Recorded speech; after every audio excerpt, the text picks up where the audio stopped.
Saudi আরবের মাটিতে রাখবে না বাংলাদেশের কোনো শ্রমিক। আপনার ঘরে ঘরে বাসায় বাসায় দরজা ভেঙে ঢুকে ঢুকে প্রতিটি বাঙালিকে ধরে ধরে জেলখানায় ভরে দিচ্ছে।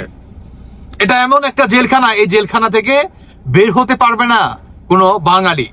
বের হওয়ার একটাই রাস্তা, সেটি হচ্ছে বাংলাদেশের পথ। এই পথেই আপনাকে একমাত্র মুক্তি দিতে পারে সৌদি আরবের মাটি থেকে। দর্শক বন্ধুরা, বলতেছিলাম সৌদির সরকারের অ্যাকশন শুরু আমাদের বাংলাদেশের অর্থনীতির উপরে। বাংলাদেশের কোনো শ্রমিক রাখবে না সৌদি আরবের কোনো বাজারে। বাংলাদেশের কোনো প্রবাসী আর থাকতে দিবে না সৌদি আরবের কোনো আপনার শ্রম বাজারে। সেখানে থাকবে ভারতীয় নাগরিক, সেখানে থাকবে শ্রীলঙ্কার নাগরিক। তাহলে আমাদের বাঙালির কি হবে? এই যে ডক্টর ইউনূস বা আমাদের বাংলাদেশের মোল্লা ভাইয়েরা, তারা যে আপনার নিহকে জুতা মারছে, ডোনাল্ড ট্রাম্পকে জুতা মারছে, ওকে ফাইন, কিন্তু এই যে আপনার আরব কান্ট্রির সৌদি আরবের বাদশাহ, সৌদি আরবের প্রিন্স সালমানকে যে জুতা মারলো, এতে করে আপনারা কি ভাবছেন যে আপনারা টের পেয়ে যাবেন বা আপনারা বেঁচে যাবেন? হ্যাঁ, বর্তমান সৌদি আরবের আপনার পুলিশ প্রশাসন, আইনজীবীরা আমাদের বাঙালি যেখানে আছে সেখানে বাঙালি দমন কর্মসূচি তারা চালিয়ে যাচ্ছে। রাতে, দিনে, দুপুরে কোনো টাইম টেবল নাই। যখন তাদের মন চাচ্ছে তখনই বাঙালি দমন করার জন্য ঠিক এভাবেই প্রতিটি দরজা ভেঙে তারা ঢুকে ঢুকে আপনার বাঙালি দমন কাজ শুরু করছে। উল্টো দিকে আমাদের বাংলাদেশের আইনমন্ত্রী আসিফ নজরুল এই বিষয়ে আমাদের বাংলাদেশের জনগণকে টোটালি কিছু জানতে দিচ্ছে না। কেন দিচ্ছে না সেই বিষয়েও কথা বলবো। শুধু এটাই না, আমাদের বাংলাদেশের গণমাধ্যমগুলা এত বড় একটা ধাক্কা আমাদের বাংলাদেশ খেতে যাচ্ছে, বিশেষ করে আপনার প্রায় 4 কোটি পরিবার যে খেতে যাচ্ছে, এটাকে কেন্দ্র করে তারা বর্তমান বাংলাদেশে কোনো নিউজ করতেছে না। আচ্ছা, কেন করতেছে না? তার আগে আসিফ নজরুলের কথা বলি। প্রথমত হচ্ছে ভাই, 2 কোটির প্রবাসী, 4 কোটি পরিবার, ধরেন 4 আর 2 6 কোটি। আচ্ছা 6 কোটি বাদ দেন, 4 কোটি ধরেন, 2 কোটি আপনার প্রবাসীর, ধরেন আরো 2 কোটি পরিবার। এই 4 কোটি মানুষ যদি রাস্তায় নেমে আসে, তাহলে 5 আগস্টের থেকেও আরো ভয়ঙ্কর একটা দৃশ্য আমাদের বাংলাদেশে তৈরি হবে। এটা বর্তমানে এই অন্তর্বর্তীকালে সরকার চাচ্ছে না। এর জন্যই আপনার গণমাধ্যমগুলাকে নিষিদ্ধ করে দেয় আমাদের বাংলাদেশের গায়েবী আইনমন্ত্রী আসিফ নজরুল। এটার জন্যই আপনার তিনি বা বাংলাদেশের গণমাধ্যমকে নিষেধাজ্ঞা দিয়ে দেয় যে এই বিষয়ে কোনো নিউজ করা যাবে না। উল্টো দিকে আপনার প্রবাসীরা বা প্রবাসীর পরিবার যারা নাকি 10 লাখ টাকা, 5 লাখ টাকা, আপনাদের বাপদাদার শেষ সম্বল সেই ভিটা কিংবা আপনার মায়ের সেই আপনার স্মৃতির যেই গয়নাটা, এটা আপনি বন্ধক রেখে, আপনি ব্যাংক লোন নিয়ে আপনার জমিটা বন্ধক রেখে আপনারা সৌদি আরবে পাড়ি জমাইছেন, তাদের জন্য কপাল পুড়তে যাচ্ছে ভাই টোটালি। আপনি যদি বৈধভাবেও থাকেন, আপনার যদি আকামা কিংবা আইডি কার্ডও থেকে থাকে, তারপরও আপনি সেই দেশে থাকতে পারবেন না। কারণ কি?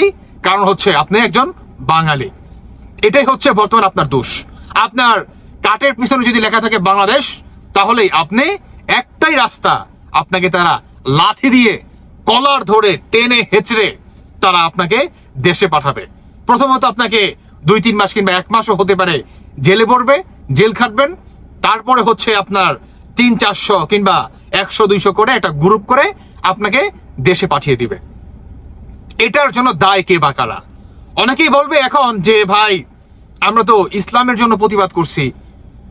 তো ভাই আল্লাহ কিন্তু বলে নাই যে ভাই আপনি যদি মানে ইসলামের জন্য আপনি মানে করবেন, ঠিক আছে, কিন্তু আপনি কোটি কোটি পরিবার তারাও মুসলমান, তাদের পেটে লাথি মেরে আপনি ইসলামের ভালো করবেন, এটা কিন্তু লেখা নাই, কোরআনের কোথাও নাই।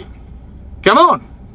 তো আমি বলতে চাই সর্বশেষ ভাই, এই যে প্রবাসীদের আপনারা একটা ধাক্কা দিলেন, মানে প্রায় 4 কোটি প্রবাসী, আর পৃথিবীর সবচেয়ে মানে বড় একটা রিমিটেন্সের সংখ্যা আসে আমাদের এই কি বলে সৌদি আরব থেকে। পৃথিবীর সবচেয়ে বড় রেমিটেন্স যায় বাংলাদেশে আমাদের এই সৌদি আরব থেকে, সৌদি আরবের শ্রমবাজার থেকে।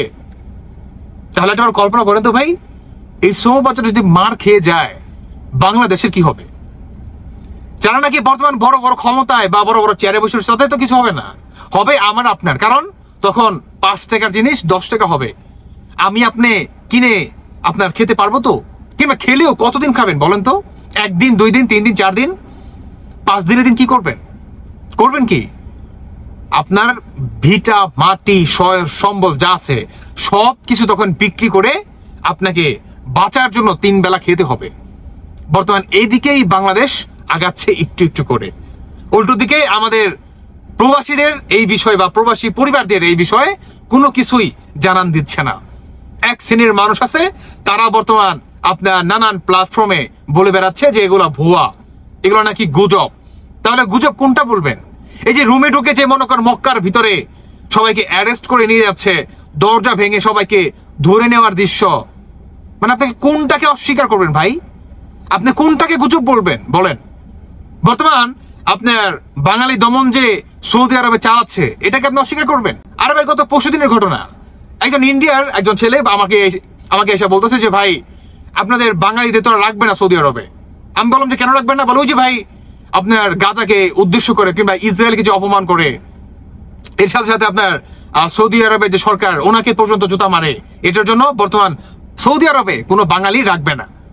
রাখবে কাদের? ইন্ডিয়াদের। রাখবে কাদের? শ্রীলঙ্কা থেকে লোক নিবে। বর্তমান এই হচ্ছে আমাদের বাংলাদেশের অবস্থা। সর্বশেষ আমি প্রবাসীদের উদ্দেশ্যে এবং প্রবাসী পরিবারের উদ্দেশ্যে একটা কথাই বলতে চাই, আপনাদের শেষ সম্বল যে ভিটা, এটা যদি বাঁচাতে চান, আপনাদের মানে পরিবার এবং বাচ্চা কাচ্চাদের যদি বাঁচাতে চান, যদি আপনি না চান যে আপনার পরিবার রাস্তায় নেমে আসবে, তাহলে এখনই আপনাকে এটার জন্য শক্ত একটা প্রতিবাদ স্বরূপ আপনাকে রাস্তায় নেমে আসতে হবে। বিশেষ করে প্রবাসীদের এই মুহূর্তে রেমিটেন্স বন্ধ করে নিজেদের দাবি আদায় করে নিতে হবে যে কেন আজকে এই অবস্থা, আর কেনই বা সরকার এই বিষয়ে কোনো পদক্ষেপ নিচ্ছে না। কেন আমাদের বাংলাদেশের গণমাধ্যমগুলা নির্ধারিত সরকারের গোলামি তারা করতেছে? কেন কেন করতেছে?